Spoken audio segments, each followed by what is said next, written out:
Hi అండి. Welcome back to అమ్మమ్మ గారి వంటిల్లు. అందరూ ఎలా ఉన్నారు? నేనైతే బాగున్నాను. మీరు కూడా బాగుండాలని మనస్ఫూర్తిగా కోరుకుంటూ, నా ఛానల్ని ఫస్ట్ టైం చూస్తున్నట్లయితే సబ్స్క్రైబ్ చేసుకోండి. ఇప్పటి వరకు సబ్స్క్రైబ్ చేసుకుని సపోర్ట్ చేస్తున్న ప్రతి ఒక్కరికి కూడా thank you so much. Video చూస్తున్న ప్రతి ఒక్కరూ కూడా ఒక లైక్ చేయండి ఫ్రెండ్స్. మీరు లైక్ చేయడం వల్ల ఈ వీడియో మరింత మందికి చేరుతుంది. అలానే నాకు మోటివేషన్ లాగా ఉండి ఇంకా మంచి మంచి వీడియోస్ చేయాలని ఇంట్రెస్ట్ కూడా కలుగుతుంది. తప్పకుండా లైక్ చేయడం మాత్రం మర్చిపోకండి. ఈరోజు మన బ్లాగ్ వచ్చేసి మండే రోజు తీసిన బ్లాగు. ఉదయాన్నే 5:30కి లేచాము. మా వారు కొంచెం తొందరగా వెళ్తానంటే ఉదయాన్నే అమ్మ దేవుడి దగ్గర సామాన్లు అవి కూడా క్లీన్ చేసి దేవుడి దగ్గర అంతా కూడా సర్దేసింది. ఆయన ఫ్రెష్ అయిపోయి దేవుడి దగ్గర పూజ అయితే చేసుకుంటున్నారు. నేనేమో అమ్మ ఇడ్లీ వేసింది, దోశ కూడా వేద్దామని చెప్పేసి నేను దోశలు వేస్తున్నాను. ఒక పక్క చట్నీ కూడా ఫ్రై చేస్తున్నాను. పచ్చిశనగపప్పు, వేరుశనగ గుళ్ళు వేసి చట్నీ అయితే చేస్తున్నాను. దోశలు వేసేసి మా వారికి టిఫిన్ అయితే పెట్టేశాను. ఆయన టిఫిన్ అయితే చేస్తున్నారు. నాన్న ఇంటి దగ్గర సొరకాయ పాదు, అలానే నొన్న బీరకాయ పాదు, నార్మల్ బీరకాయ పాదు ఒకే చోట పెట్టారు. 3 పాదులు కూడా రెప్పెళ్తున్నాయి. సొరకాయలు అలానే నొన్న బీరకాయలు అవి కూడా కాస్తున్నాయి.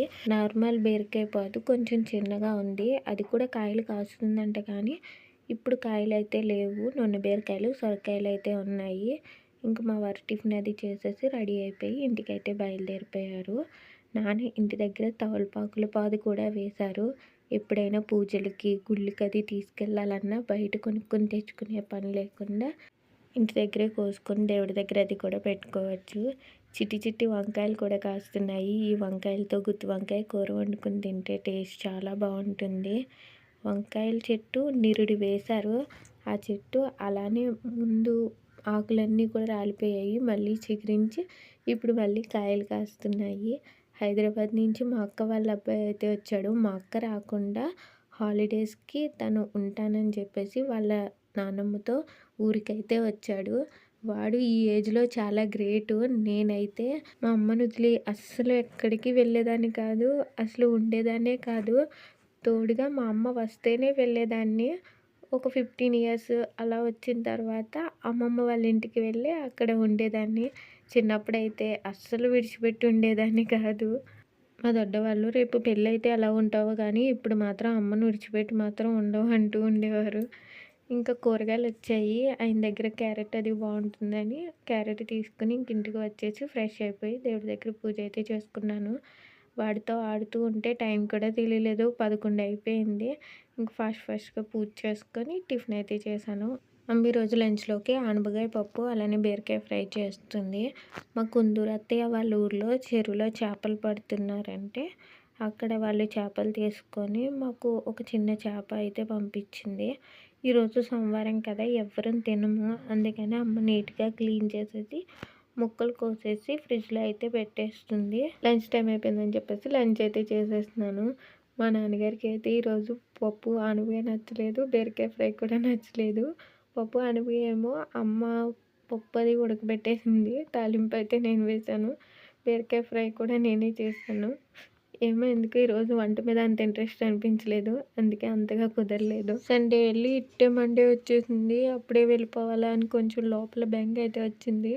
ఇంకా కానీ వెళ్ళక తప్పదు కదా. అమ్మ కనకాంబరాల కోసం మాల కట్టి తల్లో పెట్టింది. ఇంకా రెడీ అయిపోయి ఇంటికైతే బయలుదేరిపోయాను. మా ఇంటి దగ్గర నుంచి పెనుగుద్ర వరకు బస్సు అయితే ఉంటుంది.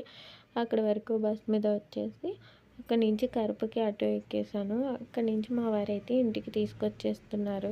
ఈసారి ప్రయాణం చేసేటప్పుడు అంత భయం అనిపించలేదు, ఎందుకంటే మా ఇంటి దగ్గర నుంచి కాకినాడ వెళ్తూ మా అక్క కూడా కనిపించింది. ఇంకిద్దరం కలిసి వచ్చాం కాబట్టి పెనుగుద్రంచిన వచ్చేసరికి కరెక్ట్గా అక్క బస్సు ఆపింది.